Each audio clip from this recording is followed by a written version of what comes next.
సర్పంచ్ ఎన్నికలలో వేలేరు గ్రామం నుండి కాంగ్రెస్ పార్టీ బలపరిచిన అభ్యర్థిగా పోటీ చేస్తున్న విజయపురి మల్లికార్జున గారి టూత్ పేస్ట్ గుర్తుకు ఓటేసి మీరు సర్పంచ్ గా గెలిపిస్తే సంవత్సరం లోపల ఇక్కడ మండల్ కాంప్లెక్స్ కట్టించే బాధ్యత నాది.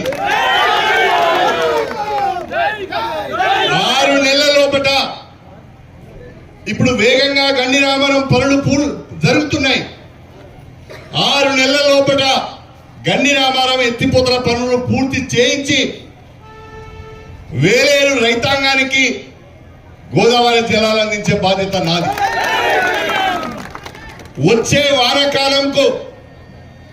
వానకాలంకు గోదావరి నీళ్లు అందించకపోతే నన్ను ఈ గ్రామానికి రానియకండి. నేను దాన్ని సవాలుగా తీసుకొని పనిచేస్తానని చెప్పి కూడా నేను మీ అందరికీ సవినయంగా తెలియజేసుకుంటున్నా. ఇది ఎప్పుడు సాధ్యమవుతుందంటే మల్లికార్జున గారు సర్పంచ్గా ఎన్నికైతే మల్లికార్జున గారు కూడా నాకు తోడుగా ఉంటే, మల్లికార్జున గారు కూడా నాకు అండగా ఉంటే వేలేరు గ్రామం నా వెనుక ఉన్నదనే ధైర్యంతో మరింత ఉత్సాహంగా నేను ముందుకు పోయడానికి అవకాశం ఉంటుంది. ఇవాళ రాష్ట్రంలో కాంగ్రెస్ ప్రభుత్వం ఉన్నది. ఎంపీగా కడియం కావ్య ఉన్నారు, ఎమ్మెల్యేగా నేనున్నాను. గ్రామంలో ఏ అభివృద్ధి జరగాలన్నా ప్రభుత్వ సహకారం కావాలి, ఎంపీ సహకారం కావాలి, ఎమ్మెల్యే సహకారం కావాలి. ప్రభుత్వ సహకారం లేకుండా, ఎంపీ గారి సహకారం లేకుండా, ఎమ్మెల్యే గారి సహకారం లేకుండా గ్రామంలో పనిచేయటానికి ఏమాత్రం వీలు కాదు. నిధులు రావు, పనులు కావు.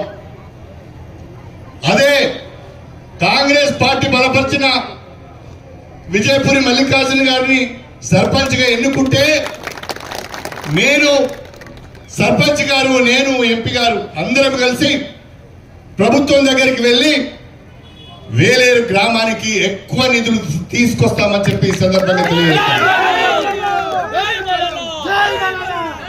మొన్న తెలంగాణ రాష్ట్రంలో కాంగ్రెస్ ప్రభుత్వం అధికారంలోకి వచ్చింది, ఇందిరమ్మ రాజ్యం వచ్చింది, ఇందిరమ్మ ఇండ్లు వస్తాయని అందరూ ఆశపడ్డారు. దానికి అనుగుణంగానే మొన్న మన వేలేరు గ్రామంలో దాదాపు 50 ఇండ్లు ఇందిరమ్మ ఇండ్లు ఇచ్చుకున్నాం. నేను ఇవాళ మాటిస్తున్నా మీకు, వేలేరు పెద్ద గ్రామం, మండల కేంద్రం, పేదవాళ్ళు ఎక్కువ మంది ఉన్నారు, ఇల్లు లేని వాళ్ళు ఎక్కువ మంది ఉన్నారు. మీరు మల్లికార్జునను సర్పంచ్ గా గెలిపిస్తే మీకు 100 ఇందిరమ్మ ఇండ్లు ఇస్తారని చెప్పి అవే కాకుండా వేలేరు గ్రామ అభివృద్ధి కొరకు వచ్చే 2 ఏళ్లలో సంవత్సరానికి 1 కోటి రూపాయలు చొప్పున 2 కోట్ల రూపాయల అభివృద్ధి నిధులు ఇస్తారని చెప్పి సందర్భంగా తెలియజేస్తాను. ఇప్పటి వరకు 1 కోటి రూపాయలు ఇచ్చాను అభివృద్ధి పనులకు. అదేవిధంగా కేజీబీవి స్కూల్ కు 1 కోటి రూపాయలు ఇచ్చాను. ఇక్కడికి 1,50,00,000 రూపాయలతో మండల భవనానికి నిధులు తెచ్చుకున్నాం. ఇంకా చాలా అభివృద్ధి కార్యక్రమాలు చేసుకోవాల్సిన అవసరం ఉన్నది. దయచేసి మీరు ఆలోచించండి.